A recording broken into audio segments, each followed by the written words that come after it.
تحقیق شہدائے کربلا علماء اہل سنت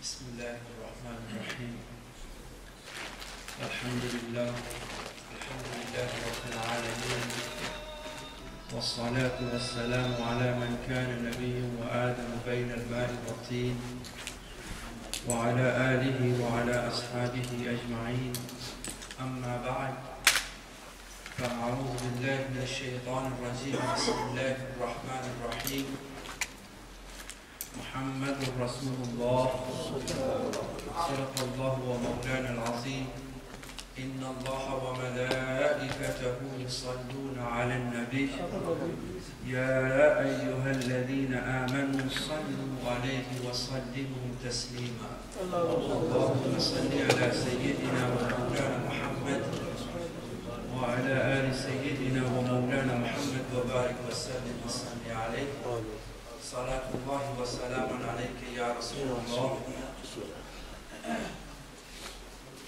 All praises are due to Allah, the Creator, the Sustainer, the Provider of this universe. Salutations in abundance to Prophet Muhammad sallallahu alaihi wasallam, also his companions, his family members, Ahlul Bayt, and upon each and every companion of Prophet Muhammad sallallahu alaihi wasallam, distinguished scholars, elders, youngsters, brothers, assalamu alaikum wa rahmatullahi wa barakatuh. Before I start, I need to state something that here today we have the privilege of celebrating and remembering the very sacrifice of Imam Hussein. And the sacrifice of Imam Hussein, remembering that very sacrifice should not be in a manner that we should be so quiet. People need to make enough appearance in their voice that we understand, that the people we are talking to understand that Imam Hussein not only sacrificed himself, but he sacrificed all of his family for the religion which we take pride in. Today, when we are walking in the streets, we are proud to call ourselves Muslims. People ask us who you are, we say we're Muslims. But we need to remember this Islam which we take great pride in is in the very result of Imam Hussein, who sacrificed all of his family so that today each and every Muslim could take pride in his religion. Now, who is Imam Hussein? First of all, I need to tell the youngsters who are sat in the back playing on their mobiles that I've come from Sheffield not to see people playing on their phones. If I wanted to see people playing on their phones, I would have stayed on a Sheffield Street corner and I've seen people playing on there. So can we come forward and sit in the majlis and the mehfil so we could speak properly? Why? Because Prophet Muhammad sallallahu alaihi wasallam, there is a hadith narration of Prophet Muhammad says that whenever somebody remembers me or my Lord, the angels cover that mehfil with their wings. So when we are sitting here, the actual angels are covering this mehfil with their wings, and we don't want anybody sitting outside that very mehfil. So everybody needs to gather together and remember why we're here. Who is Imam Hussein? Imam Hussein is the beloved of Prophet Muhammad sallallahu alaihi wasallam. The speaker before me spoke about how Sayyidina Bilal refused to do the adhan, and they sent Imam Hassan or Hussein and said, you request. Why? Because Imam Hussein from waist below was the replica of Prophet Muhammad, and Imam Hassan from waist above was the very replicate of Prophet Muhammad. So when they both stood together, you saw the picture of Prophet Muhammad.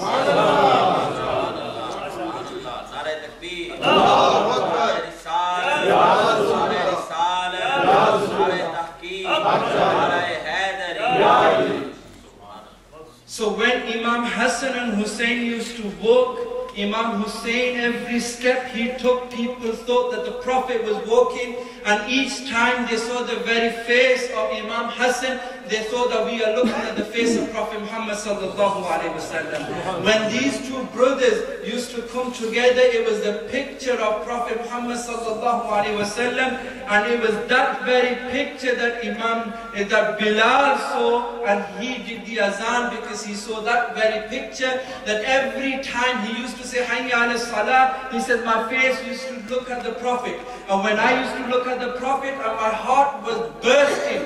Why? Because when Prophet Mustafa ﷺ covered himself with this earth, when I did Hayya ala Salah, Prophet was missing, and that pain I could not bear. But when Imam Hassan and Hussein was sat there, and I said Hayya ala Salah, I saw Prophet was sat there.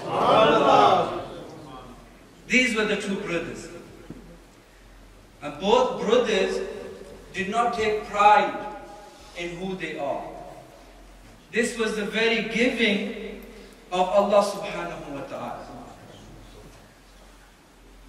That when Imam Hussein was born, and the grandfather took great joy, he was rejoicing that today in my house Imam Hussein is born. And with that glad tiding, Jibreel alayhi salatu wasalam came with a bottle, and he had soil in there. And he says, oh Muhammad sallallahu alayhi wasallam, that Hussein you are taking so much pride in, this is the soil where his blood will be spilt. This is that very soil. There are many books of hadith, but not a single hadith could be narrated where the mother of Hussein, where the father of Hussein, where the grandfather of Hussein ever lifted their hands and said, oh Allah, make sure my son does not go through this sacrifice. When this glad tiding was given that he will be sacrificed, the father, the mother, the grandfather, the brothers, each and every person rejoiced that today I have had glad tidings that my Hussein will be sacrificed. Why? Because not only he will be sacrificed, but he will be the king of each and every person who will be sacrificed on this earth. He will be the king. If I die today as a shaheed, I can't enter into heaven until I don't call Imam Hussein as my king. He will be the king of each and every person who will be sacrificed on this earth. Any martyred person, whether you are being martyred in Gaza, whether you are being martyred in Syria, Iraq, any part of the world, until you do not bow your head at the feet of Imam Hussein, you will not enter heaven. You will not enter heaven until you don't bow your head at the status of Imam Hussein. This is his sacrifice. But today it's a place of media. Today, on media, there are certain channels, and upon those certain channels, there are certain doctors who are sat there. And these doctors call themselves doctors, that we have a PhD, but you need to realize the PhD isn't in Islamic studies. Our youngsters, and today's speech, I want to be speaking my heart. Because Imam Hussein has sacrificed, but we've forgotten that very sacrifice. There are certain doctors who have a PhD, but their PhD isn't in Islamic studies. They're the doctors of medicine, but claim to be PhDs in Islam. And how, when a person talks too much, he starts to trip. And how he tripped, he said, well, the problem was Imam Hussein and Yazid, the battle between them two was ikhtilaf fil ijtihad. They were both mujaddid of their time. They both were revivers of their time. And there was an ikhtilaf, a dispute in ideology where that took into a battle. Giving the example of Sayyidina Ali and Amir Muawiyah. And so upon that we should say Yazid radiyallahu ta'ala anhu. To which I reply, may the la'na and the curse of Allah be on you and your followers. How dare you call Yazid a mujaddid? He had no qualities of a mujaddid. He was first of all a person who would consume alcohol. He was a person who consumed alcohol. Today that doctor who's saying he's a mujtahid, I think his mujtahid might be a person who's a drunkard, but our mujtahid never touched alcohol. Our mujtahid never consumed alcohol. His may do, this is why he thought Yazid was a mujtahid. Because the qualities in his mujtahid might have been in Yazid. He was a womanizer. Our mujtahid never go near women outside nikah. How dare somebody say that Yazid was a mujtahid of his time? He was not a mujtahid of his time. What was his ideology? His ideology was that I need power and I need the very chair in order to rule over Muslim kingdom. Imam Hussein, and the very same doctor is saying, well, Imam Hussein did the battle and he sacrificed his family because he wanted the chair and he wanted the power. I want to ask Imam Hussein. I want to ask Imam Hussein, why did you go into this battle? Not only you, most of your family, why did you go into this battle? His own brother met him when he was going from Makkah, when he was going from Medina to Makkah. And the journey then would have been from Makkah to Kufa. He stopped him on the way. When he stopped him on the way and said, Imam Hussein, why are you going to this battle? Do you know that in this battle you will be sacrificed? Do you know that you're going to be sacrificed when you go to this battle? Why are you going? To which he said, رأيت رسول الله صلى الله عليه وسلم في المنام. He says, I have seen and I have dreamt of my grandfather, Prophet Muhammad sallallahu alaihi wasallam, in my sleep. وَأَمَرَنِي بِأَمْرٍ, and he has ordered me to do for a hukam, to do something.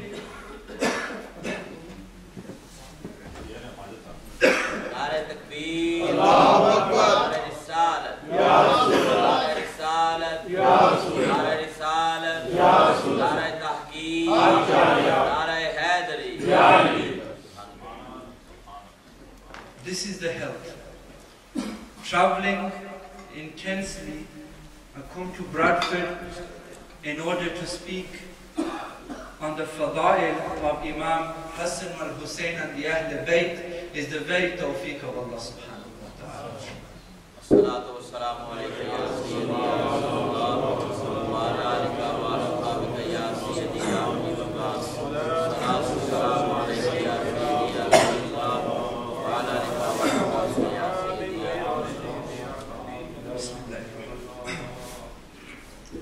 He says, I have seen Prophet Muhammad sallallahu alaihi wasallam in my dream and he has ordered me to do something. He said, what has he ordered you to do? He said, I will not explain this very dream until I do not meet my Lord in the hereafter. In other words, this very journey that Imam Hussein took to Kufa wasn't for the power, it was the very ordering of his grandfather to go to Kufa. Why? Because in Kufa there will be something, there will be a fitna rising and I want my blood to sacrifice his life in order for that fitna to be diminished from this earth. This is the very fitna. He went and he sacrificed his family.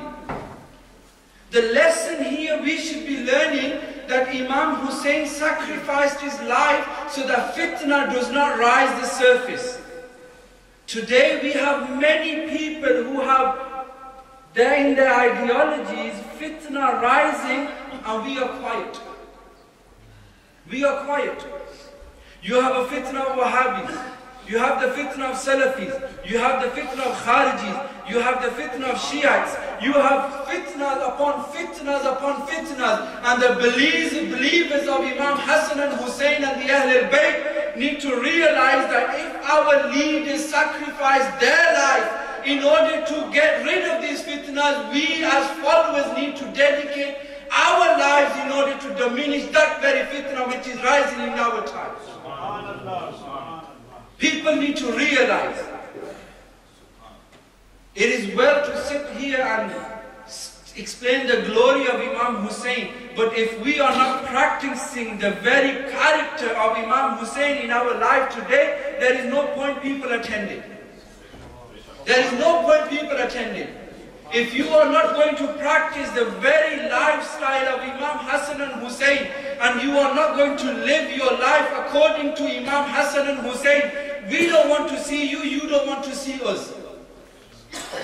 The only reason we are here so that people could explain the very character of Imam Hassan, the very character of Imam Hussein, so that when fitna and when batil starts to rise his head, there is always a person from Ahl Sunnah who will take his step and stand on his shoulders and say, until Ahl Sunnah is alive, there will be no fitna coming to this earth.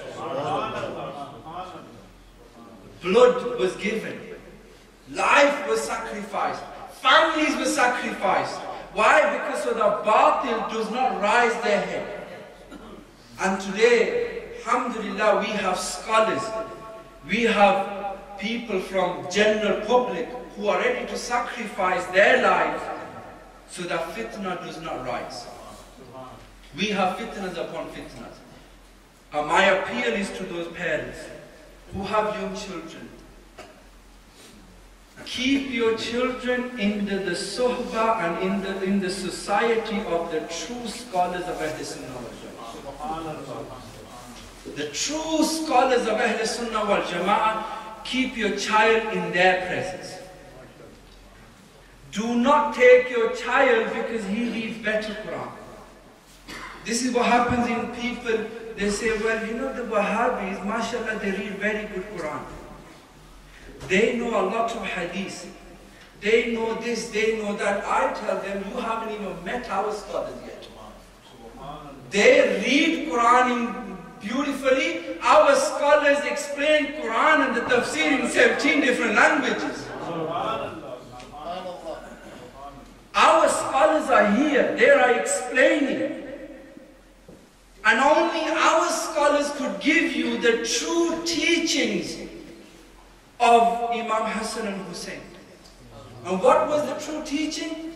That you could sacrifice your life, but make sure that sacrifice is always on haqq. Never give aid to anybody who's away from haqq. Because there are fitna of Wahhabis out there. There is a fitna of Kharijis out there. There are fitnas where people will say to you, you need to say radiyallahu ta'ala an Yazid. We need our youngsters to recognize this, and instead of saying radiyallahu, we say la'natullahi upon him. We need our scholars, and put your children in the presence of those scholars. Whoever they are, whichever silsila they belong to. If they are teaching you the Ahl Sunnah wal Jama'ah traditions, put your child in their presence so that they could give you true teachings. And the other thing people need to realize, that the life of Imam Hassan and Hussein should not go to waste. Wallahi, we need to uphold this religion very dear to us. Today you have doctors telling you that drinking alcohol is bad for you. So you should keep away from alcohol.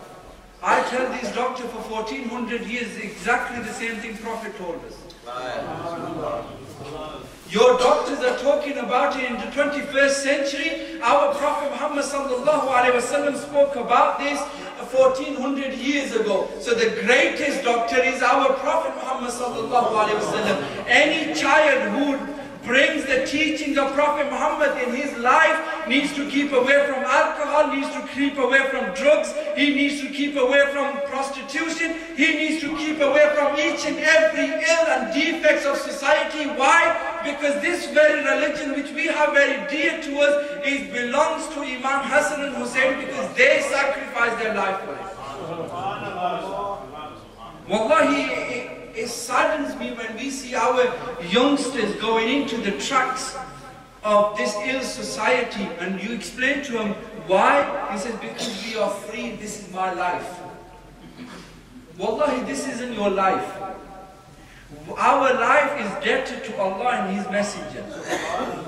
We are indebted to Prophet Muhammad sallallahu alaihi wasallam. You have been born on this earth for a reason. And that reason is that you need to live according to the teachings of Prophet Muhammad sallallahu alaihi wasallam. And if you want to see Prophet Muhammad sallallahu alaihi wasallam's teaching practically, you need to see the life of Imam Hassan and Hussein. You need to see that life. Our youngsters, our youth is going away from Islam. We need to come back a step. Somebody asked a leading scholar from Damascus. There was a journalist coming from America. And that journalist says that, why don't you wear a headscarf? Sheikh asked that. He says, why do you wear a headscarf? He says, because your women wear a headscarf and that is a sign of suppression. And we want to give freedom to our women.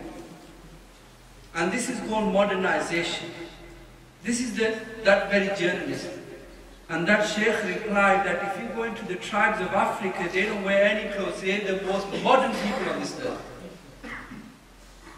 If taking away our clothes is modernization, then wallahi, people in Africa are far more modern. But modernization is in the ideology. But life should be followed according to the teachings of Prophet Muhammad sallallahu alaihi wasallam. People need to uphold the respect of scholars. People need to uphold the teachings of Prophet Muhammad in respecting their parents. People need to respect their youngsters. People need to love their youngsters. People need to respect their elders. Why? Because these are the very teachings of Imam Hassan and Hussein. If we cannot imitate that very teachings in our daily life today, then coming to this mehfil, coming to these gatherings, I don't see any benefit in coming all this way into a mehfil and just go and say, mashallah, you know, that scholar did an amazing speech. We're not people who want to show and ostentate our speeches. We want our youngsters to keep away from certain ill deeds that we don't want any person of Ahl Sunnah wal Jama'ah when sees our youth doing the very activities that a kafir does. We need to start coming back to the masajid, start praying, start keeping away from drugs, alcohol, keep away from all the defects which Prophet ﷺ has forbidden us from. Before, and finally, because I know we have scholars waiting here who will make you understand the very status of Imam Hassan and Hussein. But before, there wasn't a society on this earth who could teach us any guidance. Why? Because all the guidance which they have was given by Muslims. All the knowledge, whether you see philosophy, people say philosophy is the greatest subject in the Western world. But Ibn Khaldun came with philosophy. Imam Ghazali is still being taught in Oxford University.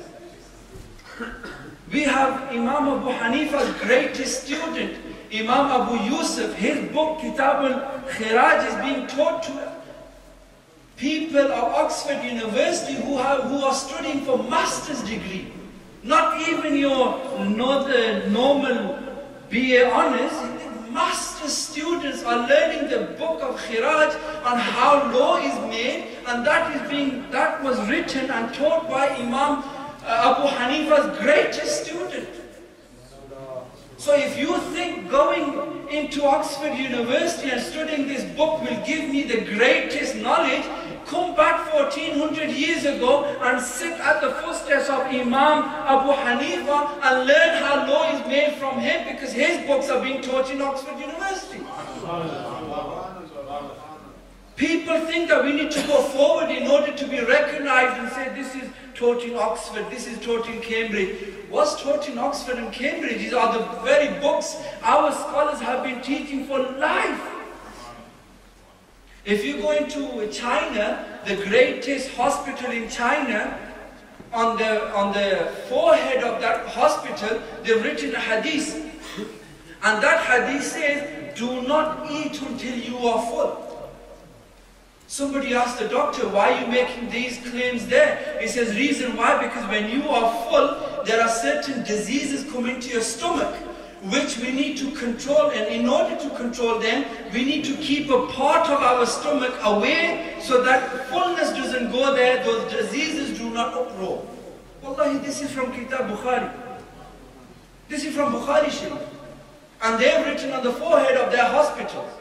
And we think by learning these knowledges, we become very knowledgeable. Wallahi, we need to come back 1400 years and start to read these very books at the first step of our scholars, and they will teach you what real modernization is, what real democracy is, and what real freedom is. Why? Because each and every aspect of what is taught in the Western society today is the very teachings of our scholars. Very teachings of our Imam Ghazali is still being taught in Oxford. But we are keeping away. And this is what saddens me, is when we see our youth who think that actually studying Islamic studies or studying these things, we will not be at that very level of where we will be recognized as scholars. And this backwardness has come to a point that today there isn't Ghazali isn't being born. Razi isn't being born. Abu Hanifa hasn't existed again. Imam Shafi hasn't come on this earth again. Why? Because we have left the very teachings of Prophet Muhammad sallallahu alaihi wasallam. Before, what used to happen, if somebody said, living this way give you success, they used to go back to Bukhari, they used to go back to Muslim Sharif and say the real success is in all the teachings of Prophet Muhammad. We need to come back. And my appeal is for those youngsters. First of all, keep away from, and I'm giving you a sincere thing. People say, don't talk about this, don't talk about this. My sincere advice is, whenever you see a Wahhabi, give lana upon him and move. And if you have the knowledge to destroy him, stay there and torment him. If you don't have the knowledge, move. If you see a Khariji, move away from them. And whenever you see a person of Ahl Sunnah, go and hug him. Because I don't want your friendship with me and my friendship with you. Our friendship is only for those people who are of the Ahl Sunnah wal Jama'ah. That is the only credibility we have today. Whether you are my brother of blood, whether you are my brother, sister, whoever. Family doesn't matter to us. The only thing that matters, whoever respects Prophet, whoever respects the Ahlul Bayt, whoever respects the companions of Prophet Muhammad sallallahu alaihi wasallam and is upholding the very teachings of Ahl Sunnah wal Jama'ah, he is my brother, and I don't care whoever is in my blood relation, but this is the very relationship I need to hold. So people need to realize our love for you is based upon the love of Prophet Muhammad sallallahu alaihi wasallam. May the religion of Islam overpower other religions, and may the Ahl Sunnah wal Jama'ah up to the day of judgment be rising at this status that will give guidance for our youngsters and elders. Walhamdulillah.